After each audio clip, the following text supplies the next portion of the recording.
રાજકીય ક્ષેત્રે વધશે તળપદા અને ચુમારિયા ઠાકુર કોળી સમાજનું પ્રભુત્વ। લીંબડીના ઊંટડી ગામે સમસ્ત કોળી સમાજનું મહાસંમેલન યોજાયું। મહાસંમેલનમાં આગેવાનોની ઉપસ્થિતિમાં ઋષિ ભારતી બાપુએ નિવેદન આપ્યું। ઋષિ ભારતી બાપુએ કહ્યું, સમાજના યુવકો હવે સરકારી નોકરી તરફ વળે, ઠાકુર અને કોળી સમાજનું વર્ચસ્વ સૌથી વધુ।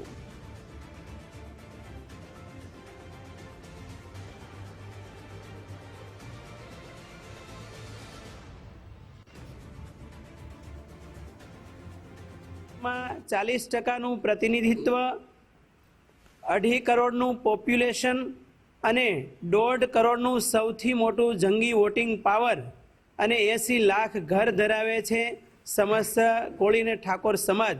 ત્યારે આજે લીંબડી વિધાનસભાના ઊંટડી ગામે જે વિસ્તારમાં લગભગ 1,37,000 જેટલું વોટિંગ પાવર સમસ્ત કોળી ઠાકોર સમાજનું છે, ત્યારે આ લીંબડી વિધાનસભામાં ઊંટડી ગામમાં સમસ્ત કોળી અને ઠાકોર સમાજનું મહાસંમેલન થયું અને એમાં વિવિધ મુદ્દાઓ જેમ કે શિક્ષણ, આ સમાજમાં સાક્ષરતાનું સ્તર વધે, અંધશ્રદ્ધાઓથી સમાજના ભાઈ બહેનો દૂર રહે અને સમાજ સંગઠિત થઈને રહે